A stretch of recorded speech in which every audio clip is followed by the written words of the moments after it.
Yo YouTube, j'espère que vous allez très bien et je vais vous parler aujourd'hui de petites choses qui peuvent améliorer votre expérience en jeu avec votre souris. Il s'agit de bandes agrippantes, ou aussi dit grip. La présentation sera vite faite, je vais surtout comparer ici différents modèles et vous donner des recommandations. Les bandes agrippantes sont donc en gros des morceaux de caoutchouc, on va dire, qui sont prédécoupés ou non pour le modèle de votre souris. Ils ont donc comme première utilité d'augmenter l'adhérence de votre main ou de vos doigts sur votre souris. Ils peuvent également être utiles pour d'autres choses, comme par exemple recouvrir les trous de votre souris si ça vous dérange, augmenter un peu la taille de votre souris si elle est trop petite ou trop fine, ou encore éviter de la salir si c'est quelque chose qui vous importe, étant donné que bien évidemment vous posez vos doigts sur ces grips. Je vais vous présenter ici 6 genres de grips différents et les comparer entre eux sur plusieurs critères en vous donnant mon avis et tout cela en les plaçant sur une tier list. Les grips mis à l'honneur sont les anciens Corepad qui sont plutôt rêches. On a ensuite les Corepad Soft, les nouveaux donc, les BT.L, les Lizard Skin, Soji Wolf et ensuite les XI qui seront les représentants de ceux vendus sur Amazon. Il existe évidemment d'autres marques notamment sur Amazon ou encore ceux de Razer ou Ponage, mais je pense que les meilleurs sont dans ceux que je vais présenter de toute façon. Commençons maintenant avec les Corepad premiers du nom, donc leurs grips qui sont plutôt durs et rêches. Je vais les placer ici en tier D, et on commence ici directement avec les pires du classement. En gros, ce ne sont pas vraiment des bandes agrippantes, ce sont surtout en fait des gros morceaux de texture dure. Ils peuvent peut-être servir pour grossir votre souris ou avoir un meilleur maintien tout de même dû à leur texture, mais ils ne sont pas agréables du tout.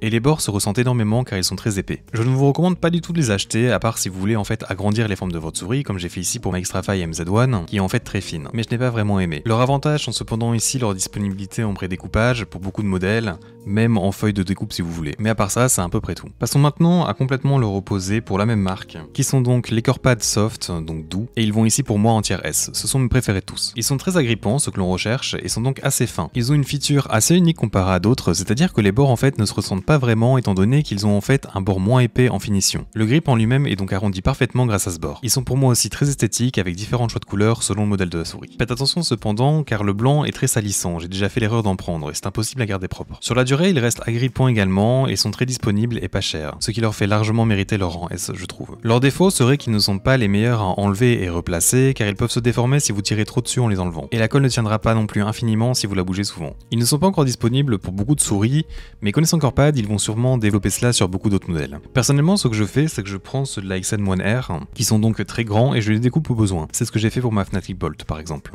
Et cela me permet donc d'avoir des très bons grips pour n'importe quelle souris. Passons maintenant au BT.L. Les BT.L sont pour moi un tiers A, et ils ne sont pas loin du rang S tout de même. Ils sont la recommandation de beaucoup de gens, car ils existent depuis pas mal de temps. Leur force d'adhérence est très bonne, et après quelques temps, c'est encore le cas. Leur ressenti est aussi très bon, avec une texture discrète, et il y a un large choix de design différents, ainsi que du prédécoupage pour pas mal de modèles, ainsi qu'en feuille de découpe directement, et c'est une très bonne chose. Leur défaut qui les fait chuter au rang 1 pour moi, est que de 1, leur collage de base est plutôt bon, mais ces éléments se dégradent pas mal si vous avez besoin de les enlever et les remplacer. Ensuite, leurs bords peuvent se ressentir quand même pas mal, surtout sur la première version, mais c'est un peu moins le cas sur les modèles YHG comme sur ma MZ1 de Piranha Mode, qui sont donc un peu plus fins. Ensuite, les XI, qui sont une marque qui représentera ceux vendus sur Amazon, je sais bien qu'il y a différentes sortes, mais je pense que beaucoup sont semblables à ces derniers. Pour moi, c'est un tiers C, leur adhérence n'est pas vraiment très bonne, et certains revêtements de souris sont meilleurs que ça. Et en fait, ils ne remplissent donc pas pleinement ce pourquoi on les achète. Ce sera évidemment mieux qu'un simple plastique texturé de certains souris, et c'est donc un investissement possible, mais je ne les conseille pas. Car au final, ils ne sont pas vraiment moins chers que la compétition, et donc autant choisir quelque chose de meilleur. En dehors de son adhérence, la colle est ok, les bords se ressentent quand même un peu. Pour la durée dans le temps, j'ai de forts doutes qu'ils ne finissent pas par être encore plus lisses qu'ils le sont encore au départ. Et leur force cependant ici pourrait être que certaines personnes pourraient aimer leur design. Passons ensuite au suivant donc, les Lizard Skin. C'est le deuxième tiers S ici. Bien qu'ils ne soient pas les plus agrippants, de peu comparés au Corepad Soft, ils ont pour moi le meilleur feeling au toucher et sont très doux et agréables. Ils sont fins, leur colle est très bonne et je pense que vous pourriez les replacer pas mal de fois avant d'avoir le problème à ce niveau. La tenue dans le temps me semble très bonne également et leurs bords ne se ressentent pas vraiment, sûrement dû à leur caractère doux et souple. Ils existent en plusieurs couleurs ou designs, en feuilles à découper pour les souris, car oui, c'est une marque qui fait en fait des grips aussi pour d'autres choses comme les manettes, les guidons, les vélos, les battes de baseball, etc.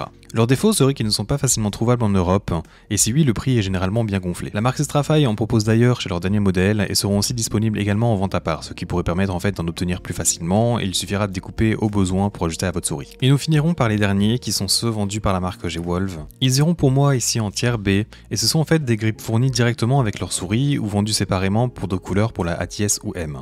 Ils sont disponibles en noir ou en rouge et avec ou sans point blanc comme ici sur ma ZA12 de Piranha Mode. Leur adhérence est plutôt bonne, mais peut se dégrader assez vite en se lissant pas mal. Ils ont également ici des motifs dans la texture qui se ressentent pas mal également. Cela peut aider un peu à l'adhérence si votre doigt par exemple se cale dans un trou, mais personnellement je trouve que c'est un peu trop prononcé. Cela ne les rend pas du tout inutilisables cependant, je les ai d'ailleurs mis sur pas mal de souris, mais objectivement je sais que ça pourrait pas mal gêner les gens. Leur version pour ATS est plus épaisse car plus petite, mais la version pour ATM est plus fine, comme si on l'avait étirée en fait. Ce sont aussi les moins chers dans cette liste étant donné qu'ils sont constamment en promotion sur le site Max Gaming pour moins de 5 €.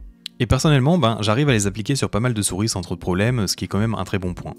Leur colle est plutôt très bonne et le grip peut donc être replacé un bon nombre de fois avant de se dégrader. Leurs bords peuvent se ressentir pas mal sur la version de l'ATS, mais pas vraiment sur la ATM. Ils ne sont cependant disponibles que pour ces deux modèles, du moins par ici. Voilà donc pour ma tier list des bandes agrippantes. J'espère avoir pu aider pas mal d'entre vous à choisir celle que vous voulez. Et personnellement, je trouve que c'est un bon investissement selon la souris et vos besoins. C'est une customisation pas trop chère qui peut augmenter vos performances et votre prise en main. N'hésitez pas à commenter lesquels vous utilisez et ceux que vous aimez à leur propos. Et si la vidéo t'a plu, comme d'habitude, n'hésite pas à lâcher ton petit pouce bleu. Et si tu veux d'autres contenus de ce genre, tu peux t'abonner et déjà commencer à regarder les autres sujets traités en vidéo sur ma chaîne. Avec cela dit, j'espère te revoir dans un futur proche et à bientôt.